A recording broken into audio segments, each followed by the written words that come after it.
Amados irmãos, a paz do Senhor. De novo, aqui quem vos fala é Pastor Gedeon Júnior. E essa semana estamos vendo sobre questões financeiras, ou seja, o crente e o dinheiro. 1 Coríntios capítulo 9. Nós ficamos no último áudio, o de ontem, sobre o versículo 13 e 14. Não sabeis vós que os que administram o que é sagrado comem do que é do templo? E que de contínuo aqueles que estão juntos ao altar participam do altar? Assim ordenou também o Senhor aos que anunciam o Evangelho que vivam do Evangelho. Ou seja, Paulo sabia perfeitamente que no Novo Testamento nós não teríamos mais necessidades de sacrifícios, de cordeiros, mas o princípio é o mesmo. Paulo sabia que no Novo Testamento todos nós, não um grupo somente especial seria sacerdote, mas todos nós somos sacerdócio real. Só que alguns de nós são separados pelo Senhor para cuidar das coisas espirituais, como no Velho Testamento, uma tribo foi separada. Uma tribo foi separada. Não são todos aqueles em nosso meio que serão pastores, mas alguns são separados para o pastorado, para trabalhar na obra.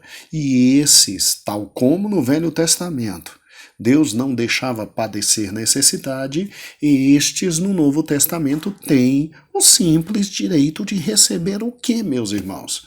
De receber o seu sustento da própria igreja onde servem como ministros do Evangelho. É isso que Paulo está dizendo. Assim ordenou também o Senhor. Quer dizer, o Senhor que já tinha dado a ordem lá em Levítico, lá em Deuteronômio, lá em Números, para que nenhum dos seus ministros no Velho Testamento padecessem necessidade, ordenou também no Novo Testamento que os seus ministros não padecessem necessidade, recebendo sim o bom salário e o sustento que um ministro do Evangelho tem direito de ter. Ok, amados irmãos, aqui é Pastor Gedeon Júnior que vos fala. E hoje continuamos. Muito felizes e alegres, agradecemos a direção da igreja e a nossa amada pastora presidente Loide Ramos.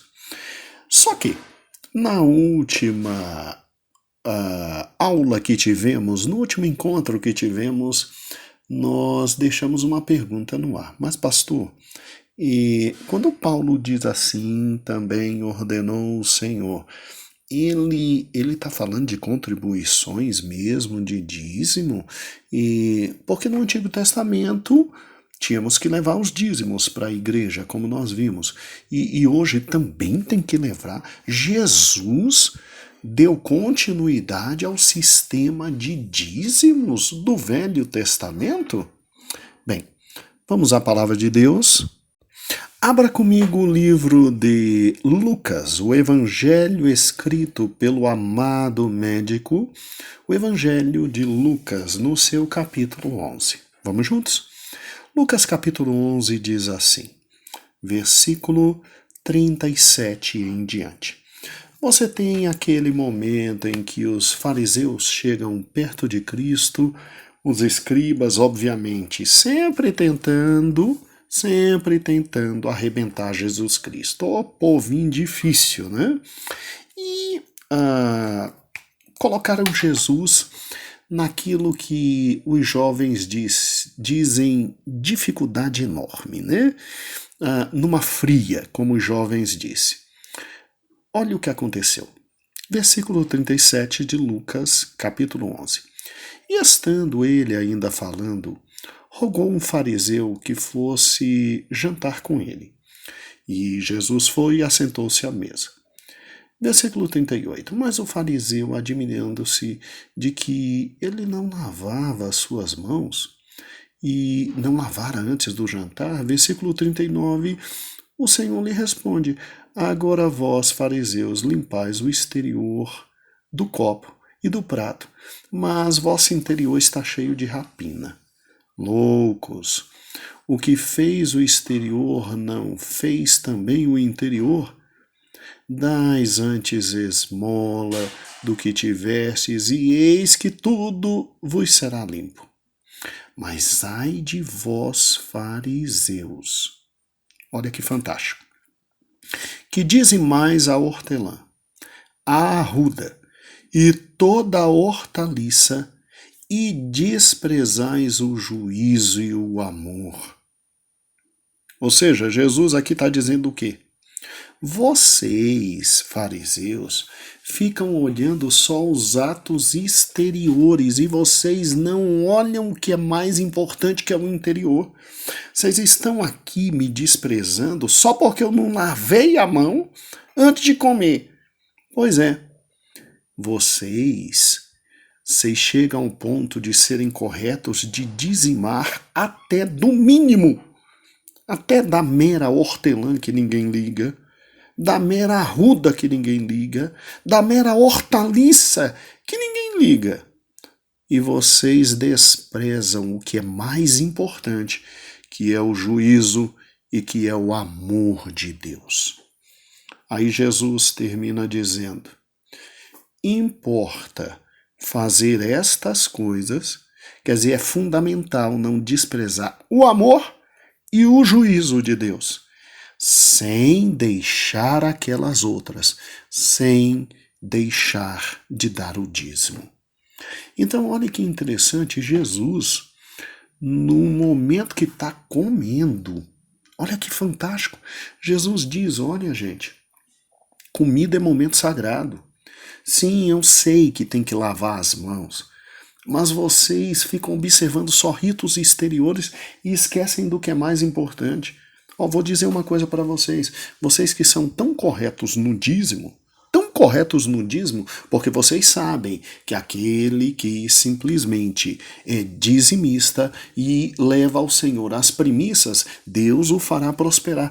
Vocês que são fantásticos com o dízimo, vocês deveriam também ser fantásticos com o amor e o juízo de Deus. O amor e a misericórdia de Deus, tá?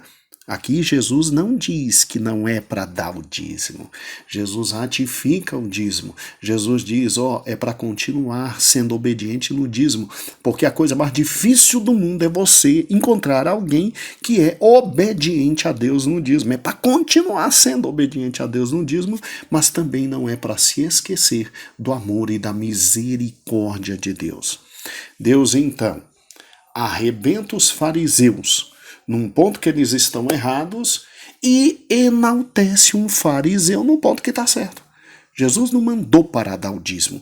Jesus diz que é para continuar dando o dízimo, mas não para se esquecer que a vida não se resume ao dízimo. A vida também continua com ofertas verdadeiras que são o juízo e o amor de Deus.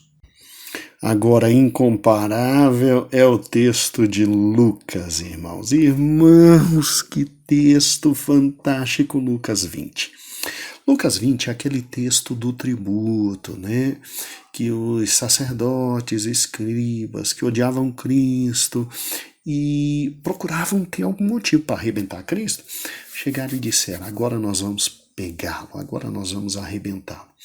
Vamos perguntar para ele se é lícito pagar ou não tributo a César. Por quê? Porque se ele disser que é lícito pagar tributo a César, descemos de pau em cima da cabeça dele, mas pau mesmo, porque os judeus vão passar a odiá-lo e ele vai deixar de ser esse popstar que está tendo aí, porque todo mundo odeia pagar tributo a César. Agora, se ele disser que não é lícito pagar tributo a César, aí a gente vai em César e a gente avisa, tem ali um revolucionário que não quer pagar tributo, tem que morrer. Vocês entenderam que fria queriam botar Jesus? Que fria. Pois é. Você se lembra de como Jesus agiu? Vamos para Lucas capítulo 20. Lucas capítulo 20. Versículo 22 diz assim: é lícito dar tributo a César ou não? Versículo 23, e entendendo ele, Jesus, óbvio, a astúcia, disse assim: por que vocês estão me tentando? Ou seja, Jesus estava dizendo: está me chamando de idiota? Está pensando que eu sou um imbecil? Versículo 24. Me mostrem uma moeda. Aí eles, óbvio, mostraram. Jesus disse: de quem é a inscrição? E de quem é a imagem? Aí disseram: não, a imagem que está aqui é César. Aí Jesus quebra no meio essa cambada de vagabundos. E Jesus diz assim: dai a César o que é de César, e a Deus o que é de Deus. Não me venha dizer aqui que Jesus está espiritualizando todo esse contexto e que não está falando de dízimo e de ofertas aqui. Porque o assunto central aqui é dinheiro, meu amigo. O assunto central aqui é dinheiro, é tributo, é moeda. Se Cristo disse: dai a César o que é de César e a Deus o que é de Deus, Cristo está dizendo: olha, dá a César o que é de César, que é o tributo, que é o direito que ele tem por ser Estado de pôr o dinheiro simplesmente no bolso dele, tirando o dinheiro do seu bolso. Você tá entendendo o que ele está dizendo aqui? Jesus está dizendo que não é para crente ficar revoltadinho com o fato de existir tributo. Tudo bem que nós temos o direito de ficar revoltados se o tributo for injusto, mas Jesus está dizendo: olha, ele não é César, ele não está como Estado, ele não tem o dever de te dar proteção, ele não tem o dever de estar com você. É por isso que existe polícia, é por isso que existe bombeiro, é por isso que existe forças armadas, marinha, exército e aeronáutica. O Estado existe. E o Estado existe e uma das funções dele é dar proteção. Outras funções, aí tem muitas discussões se o Estado tem que dar realmente saúde, educação ou não, como é que é, até onde vai a voz do Estado e a mão do Estado, isso é uma discussão enorme. Mas no mínimo segurança o Estado tem que dar. Agora, você acha que o Estado vai dar segurança para alguém de graça? Não, o Estado tem que ter dinheiro para pagar os seus agentes de segurança, para pagar os nossos policiais, os nossos delegados de polícia, a justiça, irmãos, graças a Deus por todo esse povo. Ainda bem que nós temos segurança pública. Agora compreenda, tem que pagar esse povo que trabalha o dia inteiro correndo e prendendo bandido. De onde vai sair o dinheiro? O Estado tem o direito de ir ao seu bolso e ao meu bolso e tirar do nosso bolso o devido tributo. Daí porque Jesus disse: ninguém fique revoltado, que vai dar a César o que é de César. Tá? Vai dar a César o que é de César. Agora, Deus está falando aqui, Jesus está falando aqui de dinheiro. E Jesus está dizendo: não é para deixar também de dar a Deus o que é de Deus. Ou seja, reconheça que a sua força vem de Deus. Reconheça que a sua capacidade intelectual vem de Deus. Reconheça que as suas habilidades vêm de Deus. Reconheça que o Senhor, Deus, é que te deu capacidade de ganhar dinheiro. E que se você está contente ou não com o que você tem agora, pegue essa capacidade que Deus te deu e amplia. Tá chateado com o que tá ganhando? Tá achando que tá ganhando pouco? Tá tendo revolta pessoal porque tá ganhando pouco? Ótimo! Então vai plantar muito mais, porque você vai colher muito mais, porque o que a gente planta a gente colhe, mas Deus deu a todos nós o pão de cada dia.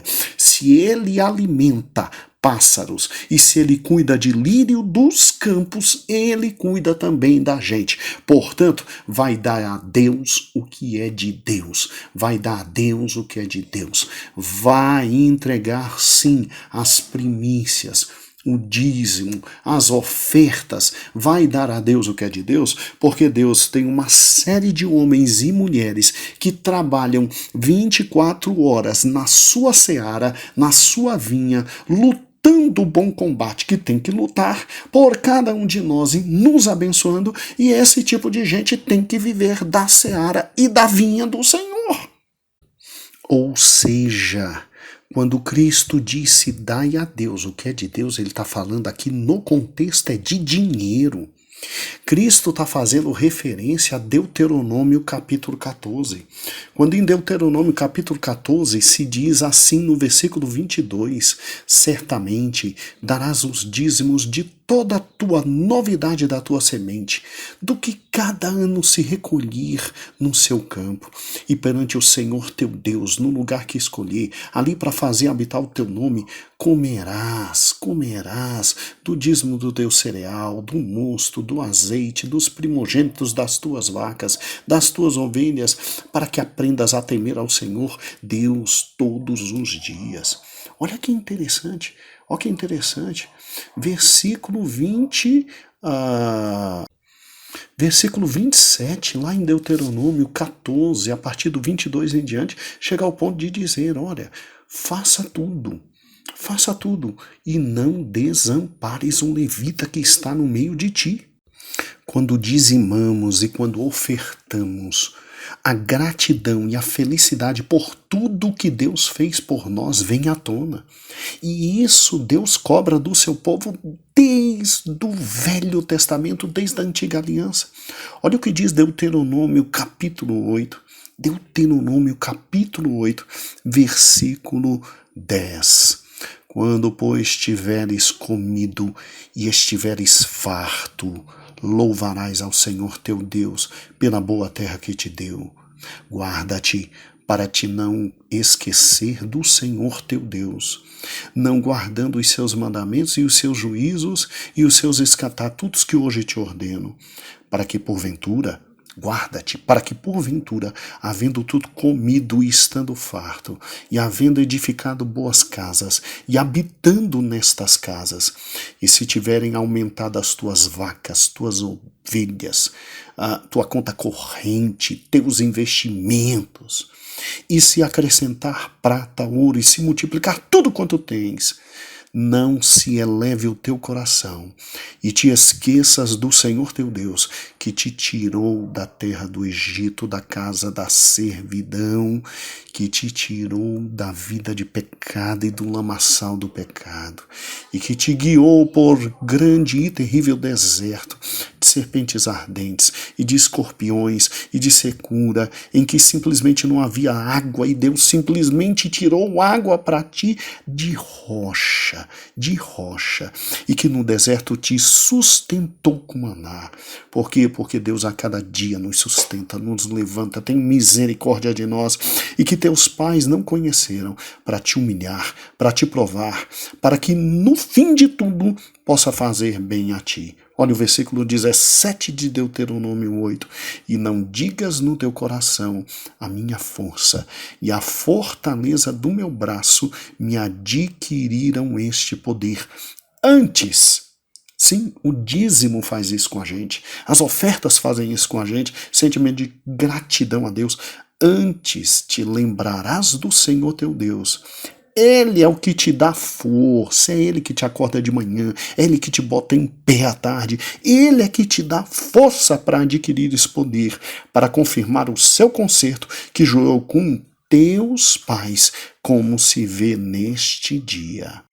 E eu quero terminar esse áudio com Provérbios capítulo 3, que não é uma passagem só para o Velho Testamento, é também para o Novo Testamento, é para a vida da gente.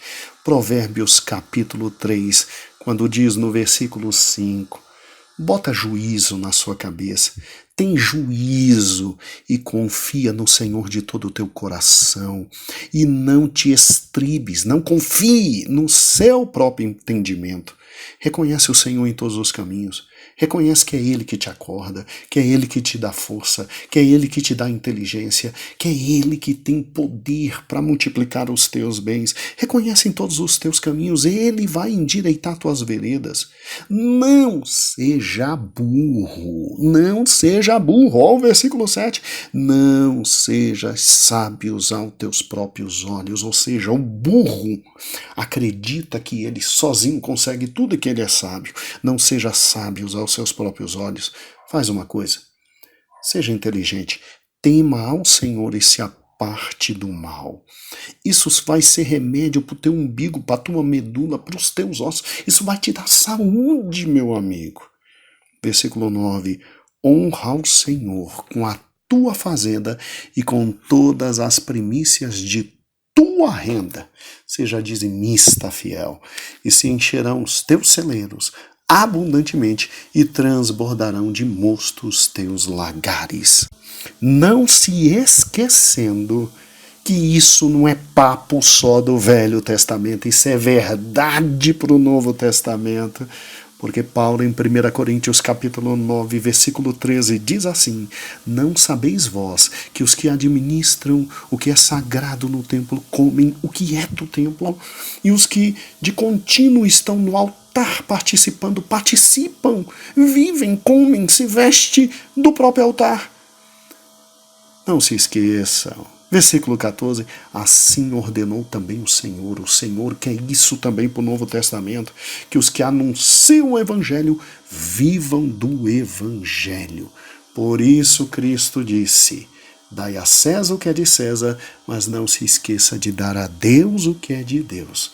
E ó, mesmo que você esteja fantástico dizimista, mas não esteja maravilhosamente ligado à misericórdia e ao amor, cresce na misericórdia e no amor, sem esquecer daquelas coisas, sem esquecer de dar a Deus o que é de Deus.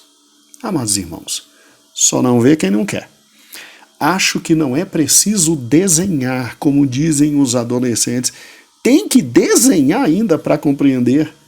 Amados irmãos, sejamos, pois, fiéis ao Senhor, dizimistas e ofertantes na casa do Senhor. Deus os abençoe, porque amanhã terminaremos 1 Coríntios capítulo 9.